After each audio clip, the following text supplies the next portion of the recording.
So you join me here today in Madison Square Park in New York City in front of one of the best restaurants in the world for an epic sales tip. Now, this restaurant is a Michelin 3-star restaurant and was voted the best restaurant in the world. This is 11 Madison Park. Now, for those of you who have read Will Guidara's best-selling book, Unreasonable Hospitality, this is the restaurant that he used to manage. And he talks about one of the ways that you get to be the best restaurant in the world is by constantly refining and eliminating small points of friction in the guest experience. Now, when a host seats a guest at the restaurant, one of the first things they ask them is what kind of water do they want, right? You want still, sparkling, iced, whatever it is. They want to minimize the amount of time that it took from the host asking the customers what kind of water they want to when the servers actually brought it over. Because when you go to a restaurant, when you first get seated and you have that first experience is actually one of the most memorable. This is related to a psychological principle known as the primacy effect. So the question was, how can we minimize that time to create a really great guest experience? Because the restaurant's very, very big. So when the host sat the customers down,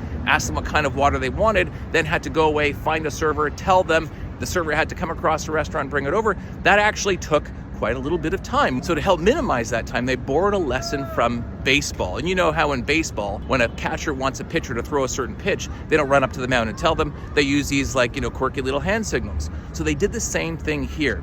When the host asked the customer what kind of water they wanted, the host would put their fingers behind their back and make a little gesture across the room that a server would pick up on and bring the kind of water that the customer wanted over to them much, much quicker. This is the kind of reduction in friction that it takes to be the best in the world. Now, in the sales world, we introduce points of friction into our customers' buying process and their experience all the time. And some of these things can actually have a really big impact on whether your customer decides to buy from you. So my tip and point for you here today is to really look at the experience the customers have with you, with your product, with your sales cycle, and try to reduce as much friction as you can in that sales process. Because sometimes the difference between success and failure and being world-class are making these small little tweaks.